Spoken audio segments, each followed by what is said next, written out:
নমস্কার। কবিগুরু রবীন্দ্রনাথ ঠাকুরের দামোদর শেঠ।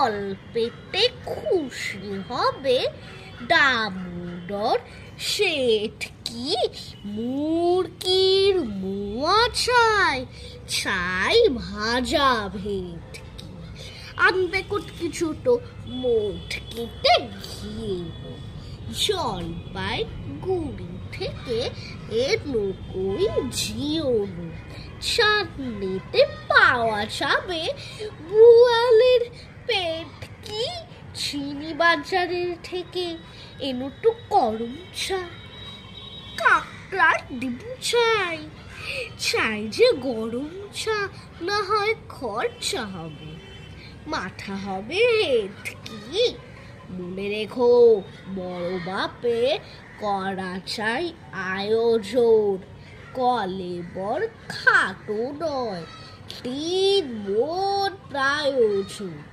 খোঁজ দিও চড়িয়াতে জিলিপির রেট কি। নমস্কার।